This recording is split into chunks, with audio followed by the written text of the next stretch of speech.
አልሐምዱሊላህ ለዚህ የተከበረ ወር ያደረሰን በማለት የዛሬውን ክፍል እጀምራለሁ። ሙስሊም ሴት ዛሬም ተመልሶ ወደ እናንተ መጥቷል። እንደሚታወቀው የረጀብ ወርን ተቀብለናል። ለዛም ነው ስለ ወሩ አንዳንድ ነገሮችን ሳላወራ ማለፍ ያልፈለግኩት። እስኪ ስለ ረጀብ ወር ትልቅነት አንዳንድ ነገሮችን ልበላችሁ። ረጀብ ወር ልዩ የሚያደርገው ምንድን ነው?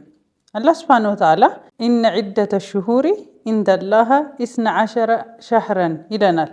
ከዛም በኋላ ደግሞ ሚንሃ 4 ሑሩም ብሎናል አላህ ሱብሓነሁ ወተዓላ። ከነዚህ 4 ወራቶች ውስጥ ታዲያ ረጀብ አንዱ ነው። እነዚህ ትልቅ 4 ወራቶች እነማን ናቸው? ዙልቃዒዳ፣ ዙልሒጃ፣ ሙሐረምና አሁን ያለንበት የረጀብ ወር ያጠቃልላል። ታዲያ ከነዚህ ወራቶች ውስጥ የምናወሳው ወይም ደግሞ አሁን ላይ በደንብ ልንነጋገርበት የሚገባው አሁን ያለንበት ትልቁ ወር ረጀብን እናውራ። ይህ የረጀብ ወር ልዩ የሚያደርጋቸው ክስተቶች ብዙ ነገሮችን አሉ። ታዲያ ኢብኑ አባስ ተፍሲሩ ላይ ሲያወራ ምን ይላል? በዚህ ወር ወንጀሎች ከባድ እንደሆኑ እንዲሁም ደግሞ የምንሰራቸው ጥሩ ስራዎች ደግሞ አጅራቸው እጥፍ ድርብ እንደሆነ ይነግረናል። ስለዚህ ይህ ወር የምንሰራው ስራዎች በሙሉ ወንጀሎቻችን በጣም ከባድ እንደሚሆኑ እንዲሁም ደግሞ የምንሰራቸው እያንዳንዱ ጥሩ ስራዎች ኸይር ስራዎች አጅራችንን እጥፍ ድርብ የሚያደርጉልን ትልቅ ወር ነው ማለት ነው። ነቢያችን አለይሂ ሰላቱ ወሰላም ይህን ወር ሲጀምሩ አላሁመ ባሪክ ለና ፊ ረጀበ ወሸዕባን ወበልቅና ረመዳን የሚለውን ዱዓ ሁሌም ያበዙት ነበረ። ስለዚህ እኛም እሱን ፈለግ በመከተል ይህንን ዱዓ ልንሐፍዘው ይገባል። ታዲያ ይህንን ዱዓ አሕመድ በዘገበው ሐዲስ ላይ አግኝተነዋል። ታዲያ ይህ ወር ትላልቅ ክስተቶችንም አስተናግዷል። ከነዛ ትላልቅ ክስተቶች ውስጥ ዋነኛው ሁላችንም የምናውቀው የኢስራእ ወልሚዕራጅ ጉዞን ነው። እስኪ ስለዚህ ትልቅ ጉዞ አንዳንድ ነገሮችን ላስታውሳችሁ። ሱረቱል ኢስራእ ላይ እንደተጠቀሰው ይህ ጉዞ ነቢያችን አለይሂ ሰላቱ ወሰላም በጅብሪል ታጅቦ እንዲሁም ደግሞ በቡራቅ ጀርባ ላይ በመሆን ነበረ ይህንን ጉዞ ያደረጉት። ይህ ጉዞ ከየት ወደ የት ነው የተካሄደው? ከመካ ወደ አቅሷ መስጂድ በመሄድ እዛም ላይ ደግሞ ነቢያችን አለይሂ ሰላቱ ወሰላም ሌሎቹን ነቢያቶች ከኋላቸው በማድረግ በኢማምነት ከፍተኛ ቦታቸውን ለመግለጽ የተደረገ ሰላትን አድርገው ከዛ በኋላ ነበር ጉዟቸውን ወደ ሚዕራጅ ወይም ደግሞ ወደ 7ቱ ሰማያት ያደረጉት። እስኪ ይህን ጉዞ ላይ እነማንን አገኙ? የመጀመሪያው ሰማይ ላይ ነቢዩላህ አደምን አግኝተዋል። ሁለተኛው ሰማይ ላይ ደግሞ ነቢዩላህ ኢሳና ነቢዩላህ ይሕያን አግኝተዋል። ሶስተኛው ሰማይ ላይ ደግሞ ነቢዩላህ ዩሱፍን ካገኙ በኋላ ወደ 4ተኛው ሰማይ ላይ ሲሸጋገሩ ነቢዩላህ ኢድሪስን አገኙ። 5ተኛው ሰማይ ላይ ደግሞ ነቢዩላህ ሃሩንን እንዲሁም 6ተኛው ላይ ደግሞ ነቢዩላህ ሙሳን አግኝተዋል። ከዛም በመቀጠል የመጨረሻው ወይም 7ተኛው ሰማይ ላይ ደግሞ ነቢዩላህ ኢብራሂምን አግኝተዋቸዋል። አላህ ወፍቆን ለረመዳን ከሚደርሱት ውስጥ ካደረገን አንድ ባዛር ልጠቁማችሁ። የሚያስፈልጉንን እያንዳንዱ የምግብ ግብአቶችን፣ አልባሳትን፣ ዲኮሮችን እንዲሁም የተለያዩ የረመዳን መጠቀሚያዎችን በሙሉ በአንድ ቦታ የሚያገኙበትን አንድ ባዛር ልጠቁማችሁ። ሂላል ባዛር ይሰኛል። እዚህ ባዛር ላይ ስራችሁን መሸጥ የምትፈልጉ፣ ማስተዋወቅ የምትፈልጉ፣ ማሳየት የምትፈልጉ በአጠቃላይ ድርጅቶቻችሁን እንዲሁም ደግሞ የግል ስራዎቻችሁን ቤት ውስጥ ያለውን ስራ በሙሉ ማሳየት የምትፈልጉ ሰዎች ከታች በምናስቀምጥላችሁ ስልክ ቁጥር በመደወል መመዝገብና ኢንፎርሜሽኖችን ማግኘት ትችላላችሁ። ከዛም ነበረ እዚህ ጉዞ ላይ ልክ 7ተኛውን ሰማይ እንደጨረሱ በተገለጹ ሐዲሶች ላይ እንደሚያሳየው ሲድረቱል ሙንተሃ ላይ ከደረሱ በኋላ ነበር ታዲያ ይህንን ጉዞ ጅብሪል ከሳቸው ጋር መቀጠል እንደማይችል ከዚህ በኋላ ማለፍ እንደማይችልና ጉዞውን በብቸኝነት እንዲቀጥሉ የነገራቸው። ታዲያ ከዚህ በኋላ ጉዟቸውን በብቸኝነት የተቀጠሉት ለምንድን ነው? አላህ ሱብሓነሁ ወተዓላን በቀጥታ ለማናገር ነበረ። ታዲያ ውዱ ስጦታችንን የአጅራችንን የኸይረ ስራችንን መሰብሰቢያ የጀነት በር የሆነውን ሰላት የሚያገኘ ነው በዛን ጊዜ ነበረ። የዛኔም ነበር አላህ ሱብሓነሁ ወተዓላ 50 ሰላቶችን እንድንሰግድ በቀን ውስጥ የተደነገገው። ታዲያ ይሄንን ሰምተው ከተመለሱ በኋላ ሁላችንም የምናውቀው ሐዲስ ላይ ይመስለኛል ነቢዩላህ ሙሳን ያገኟቸዋል። ወደ ነቢዩላህ ሙሳም ተመልሰው ሲነግሯቸው 50 ሰላት እንደተደነገገ ሲሰሙ ኡማው 50 ሰላት በጣም ይከብደዋል፣ መቀበል የሚችል አይመስለኝም፣ ስለዚህ ተመልሰ ብታስተካክል ይሻላል ይሏቸዋል። ነቢያችን አለይሂ ሰላቱ ወሰላምም ሐሳቡን ተቀብለው ወደ አላህ በመመላለስ በነበረው ሂደት ላይ ከ50 ሰላት ወደ 5 ሰላት የተቀነሰው ማለት ነው። ከ5 ሰላት በኋላ ግን ለመመለስ 20 አደረጉ ውዱ ነቢያችን አለይሂ ሰላቱ ወሰላም። ለዛ ነበር 5ቱን ሰላት ተቀብለው የመጡ። ነገር ግን 5 ሰላት ይሁን እንጂ አጅሩን አላህ ሱብሓነሁ ወተዓላ መጀመሪያ በነገረን መሰረት እንደ 50 እንዲቆጠርልን ነበረ ቃል የገቡልን። ታዲያ በዚህ ጉዞ ላይ የሰላትን ብቻ አይደለም ያገኘ ነው፣ ብዙ የምናወራቸው አሁን ላይ ለብዙ ነገሮች መነሻ የሆኑንን የነቢያቶችን አይተናል። እንዲሁም ደግሞ የተቀመጡበትን የሰማያት ደረጃ፣ ያሉበትን ሁኔታ፣ ያሉበትን የስራ ደረጃ በደንብ የምናይበትን ታሪክ ሁሉ አግኝተናል። ይሄ ብቻ ሳይሆን ደግሞ ጀነትን፣ ጀሃነምን እንዲሁም ደግሞ በጣም ወንጀለኞችን የተቀጡበትን የቅጣት ሁኔታ፣ የጀነት ወንዞችን፣ የጀሃነም ጠባቂ የሆነውን ማሊክ እንዲሁም ደግሞ የውመል ቂያማ ላይ ጥሩምባውን የሚነፋው አስራፊል እንዲሁም የተለያዩ ታሪኮችን ያገኘነው በዛች ክስተት ወይም ደግሞ በዛች የተከበረች ሌሊት ኢስራ ወል ሚዕራጅ ጉዞ ላይ ነበረ። ብዙ አሁን ላይ ዲናችን ላይ እንደ መሰረት የምንጠቀምባቸውን የተለያዩ ሐዲሶችን ያገኘንበት ትልቁ ጉዞ ነበረ። ታዲያ ይህ ኢስራ ወል ሚዕራጅ ታዲያ እነዚህን ክስተቶች እነዚህንም ነገሮች ስናወራ ሁሌም የረጀብ ወር አብሮ የሚነሳ ይሆናል። ምክንያቱም ኢስራ ወል ሚዕራጅ የተደረገበት ብርቁ ወር ስለሆነ ማለት ነው። ታዲያ እዚህ ወር ላይ ወይም ደግሞ እነዚህ የተወሩ 4 ወራቶች ላይ ምን ማድረግ አለብን እኛ? አላህ ሱብሓነሁ ወተዓላ በእነዚህ የተከበሩ ወራቶች ላይ ታዲያ ምን ይለናል?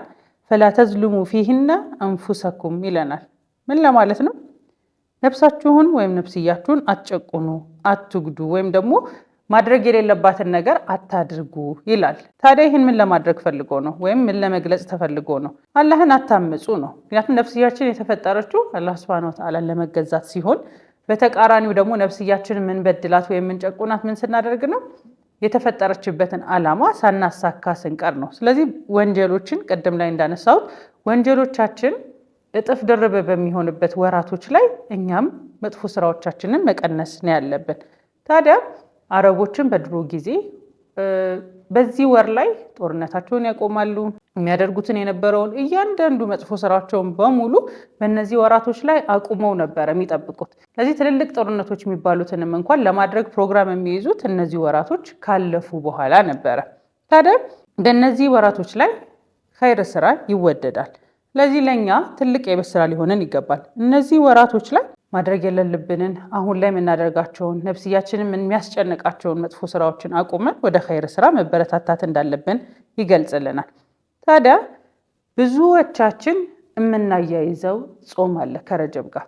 ነገር ግን ብዙ ሐዲሶች ላይ ብዙ የቁርአን አያዎች ላይ እንዲሁም ደግሞ በተቀመጡልን የተለያዩ ሰሂህ ሐዲሶች ላይ የተቀመጠ ግዴታ የሆነ ጾም የለም በረጀብ ወር ላይ።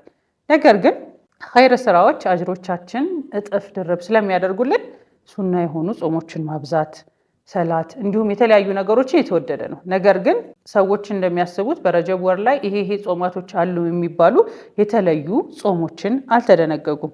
ታዲያ በእነዚህ ወራቶች ላይ ምን ምን ሱናዎችን ማብዛት እንችላለን?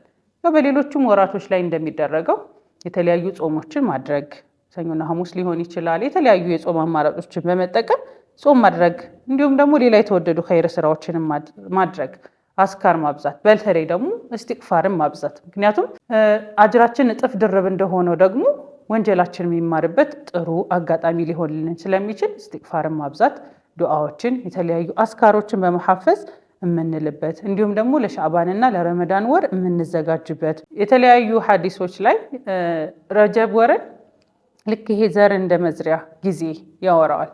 ምክንያቱም ረመዳን ላይ ለመድረስ መጀመሪያ እየሰራን መሄድ ያለብን ከረጀብ ጀምረን ነው። ብዙ ነፍስያችንን እየገደብን እየቆጠብን የሚያስፈልጉን ነገሮችን ብቻ እያደረግን ማያስፈልጉን ነገሮችን ተወት በማድረግ ጾምን በመለማመድ ሱና ሰላቶችን የሌይል ሰላቶችን በመለማመድ ነው መሄድ ያለብን። ቶሎ ብለን ወደ ረመዳን ከመግባታችን በፊት ረጀብና ሻዕባንን የመስሪያ ጊዜያችን ማድረግ ይጠበቅብናል። ለዚህ አስካሮችን አነሳን፣ ጾሞችን አነሳን፣ እስቲግፋርን እናብዛልን። ሰለዋት አለ ነቢ ደግሞ በዋነኝነት መረሳት የለበትም። በማንኛውም ቀናቶች ላይ ሰለዋትን ማብዛት እንዲሁም ደግሞ ሱና ሰላቶችን በቻልነው አቅም አበራክተን ማድረግ። አጅራችን እጥፍ ድርብ ከሆነ አይቀር አጅራችንን የምንሰበስብበትን አጋጣሚዎችን መጨመር። ከዛው ላይ ደግሞ ሰደቃ የምንችለውን ያክል ሰደቃዎችን በማድረግ በኸይር ስራ ሊሆን ይችላል፣ በገንዘብ ሊሆን ይችላል፣ በቃላት ሊሆን ይችላል። በብዙ ነገሮች ሰደቃ ማድረግ፣ ወንድምን መርዳት፣ እህድን፣ ቤተሰብን ምንችለውን ነገር ሁሉ ኸይር ስራ ማድረግ። ሌላው ደግሞ ብዙ ሰዎች የሚያደርጉት ኡምራ። አላህ ወፍቆን ለረመዳን ከሚደርሱት ውስጥ ካደረገን አንድ ባዛር ልጠቁማችሁ። የሚያስፈልጉንን እያንዳንዱ የምግብ ግብአቶችን፣ አልባሳትን፣ ዲኮሮችን እንዲሁም የተለያዩ የረመዳን መጠቀሚያዎችን በሙሉ በአንድ ቦታ የሚያገኙበትን አንድ ባዛር ልጠቁማችሁ። ሂላል ባዛር ይሰኛል። እዚህ ባዛር ላይ ስራችሁን መሸጥ የምትፈልጉ፣ ማስተዋወቅ የምትፈልጉ፣ ማሳየት የምትፈልጉ በአጠቃላይ ድርጅቶቻችሁን እንዲሁም ደግሞ የግል ስራዎቻችሁን ቤት ውስጥ ያለውን ስራ በሙሉ ማሳየት የምትፈልጉ ሰዎች ከታች በምናስቀምጥላችሁ ስልክ ቁጥር በመደወል መመዝገብና ኢንፎርሜሽኖችን ማግኘት ትችላላችሁ። ኡምራንም ለማድረግ ጥሩ ወር የሚባሉ ወራቶች ውስጥ አንዱ ነው ረጀብ ወር። ስለዚህ በተወደዱ ቀናቶች ላይ ኡምራንም አቅሙ የፈቀደለት ኡምራ ቢያደርግ እንዲሁም ደግሞ ያልፈቀደለት ደግሞ በዱዓ በአስካር እዚሁ ሆኖ ጊዜውን ማሳለፍ ይቻላል። የታመመን በመጠየቅ ታዚያዎችን እንዲሁም የተለያዩ የጀናዛ ወይም የቀብር ስነስርዓቶች ላይ በመሳተፍ እንዲሁም ሰዎችን በመርዳት አጅራችንን ሊያስገኙ የሚችሉ ነገሮችን ማድረግ እንችላለን ማለት ነው። ስለዚህ እዚህ ወር ላይ መጥፎ ስራዎች ይቆማሉ አለን። እናደርጋቸው እያንዳንዱ ነገሮችን ገድበን ወደ ጥሩ ስራዎች የምንበራከት ከሆነ እጥፍ ድርብ የሆነ አጅሮችን እንሰበስባለን ማለት ነው። ስለዚህ የዛሬውን ክፍላችን ባደራ ነው የምናወሳው። ምክንያቱም ይሄንን ትልቅ የተከበረ ወር እንዲህ በቀላሉ ተሰጥቶን ማድረግ የምንችላቸውን ነገሮች በግልጽ ተቀምጠውልን አለመጠቀም ትንሽ ከባድ ነው።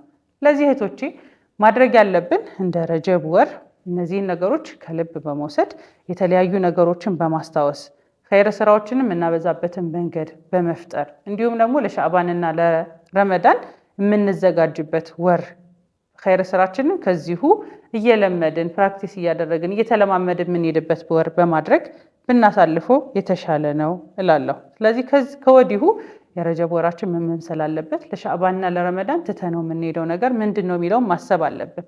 በተጨማሪም ደግሞ አላህ ይወፍቀናል አይወፍቀንም ስለማናቅ ሁሌም ነቢያችን አለይሂ ሰላቱ ወሰላም የሚያደርጉልን የነበረውን ዱዓ በማድረግ ለረመዳን መዘጋጀት። ያም ዱዓ አንዴ ደግሞ አለው አላሁመ ባሪክ ለና ፊ ረጀብ ወሻዕባን ወበሊቅና ረመዳን።